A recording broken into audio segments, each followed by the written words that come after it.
kind of guy.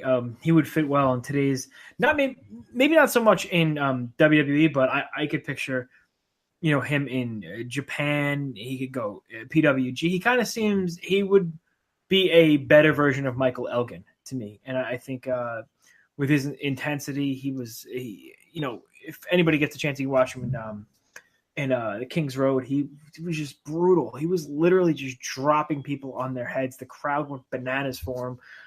So my number 4 was going to be Dr. Death Steve Williams. Number 3, I mean, we're getting near the top here, so there's going to be a couple of big guys. Number 3, I would say Terry Funk.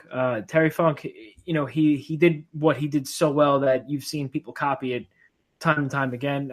Brian Pillman had a very Terry Funk-like persona in the mid to late 90s. Dean Ambrose kind of does the Terry Funk thing, even to the point where he does the punches and the chops. But Terry Funk, is kind of the madman who is good in the ring, and he'll do anything he can to hurt you. And a scary heel like that will never go out of style. So number 3 for me is Terry Funk. I also have Terry Funk number 3, same exact reasons, just a lot of intensity, really good persona. Like he's a scary dude. I think he would get over very, very well. And today could cut really good promos. So I think I'll put Terry Funk at number 3. Number 2, I mean, listen, we're going to have some of the same at the top. So I'll change it up a little bit. I'll put Flair at 2. Obviously, he's a guy really that from say nothing, It's like, yeah, you don't have to say much. I mean, from an athleticism standpoint, he probably it's a little bit different from what he could do in the ring versus what guys can do today. But just his overall character presentation, I think it works in any era. So you could put Ric Flair in any period of time, and I think he'd be successful. So I'll stick with Ric Flair at number 2. Because you're not, you put Flair on the list. I will not put him on mine. Number 2 for me would be the Great Muta. His style then was like nothing we ever saw before in WCW and NWA. But not only that, like he was the kind of guy that can kind of work any style. He did the high flying. He did really good. He was a good high flyer.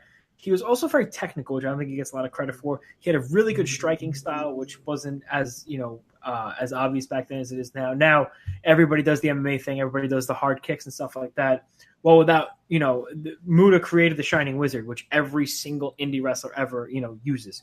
The only person that does a Muta salt almost as good as Muta, Bobby Fish, believe it or not, in my mind. But the Great Muta, between the Mist, the character, the manager, everything worked for him, and I think he was fantastic. And to me, number 1 of the most underrated wrestlers of all time is Sting.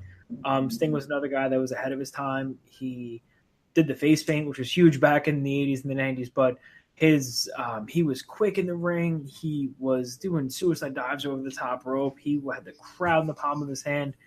And submission finisher. I'm kind of a big mark for the submission finisher. I think the Scorpion Deathlock was awesome. But he was a high flyer, but he was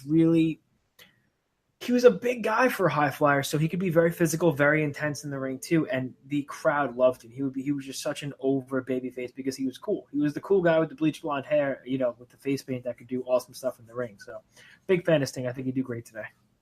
Yeah, I had so for just my number 1 overall, I would say I put Muta there. I thought just because of his style, his athleticism, really ahead of his time at that point, and I think he would. If you put him somewhere, like if he was on SmackDown instead of Nakamura, I mean, I think that would that would be, not that I'm an anti-Nakamura guy, because I'm not, but I'm just saying I think that would be even cooler if he was the guy on SmackDown in that role of, kind of a foreign, from Japan type wrestler. I think he would be crazy over and doing a lot of cool stuff today with the guys. Because Gary Hart was a big part of the Great Muta. And I think they work so well together. I totally forgot to mention. I think you're right. Yeah, so I would go with him at number 1. So that, I think, is that's the Great American Bash 1989. Hopefully, I'd like to get other people's opinions on that. Where can people share their opinions with us, Mike? Ask Jeeves, I think. No, where can you share your opinions? Listen, Twitter.com/ All Night Long WP, at All Night Long WP on Twitter. Facebook.com/ All Night Long WP. You could find Damage 365 Radio Network on Speaker. You could find us on the Damage 365 Radio Network. You could find us at YouTube, All Night Long Wrestling Podcast on YouTube. What's super important for everybody, I'm begging you, go to YouTube, click subscribe. Even if you delete our videos, we need the subscribers. We're trying to make some capital off this. No, I'm kidding. We're not. But subscribe on YouTube, on iTunes, All Night Long Wrestling Podcast. Rate, subscribe, like. And next week, we're going to let you guys know how the Enforcer got heat with a professional wrestler because of things I've said on the All Night Long Wrestling Podcast. And you know what I'm going to do? I'm going to right the wrongs next week.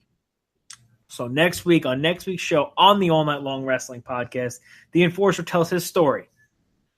And hopefully I don't get fired or fined or sued by anybody. Yeah.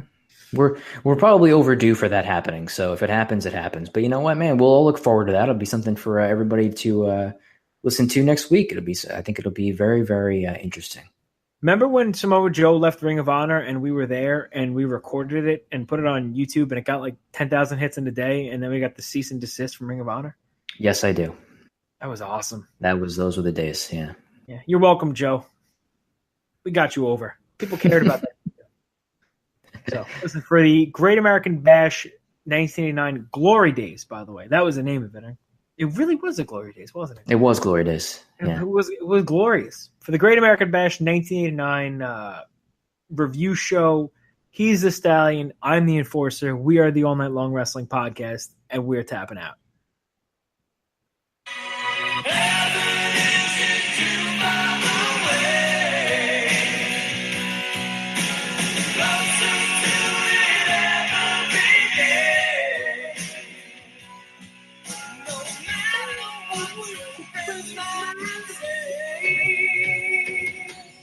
I want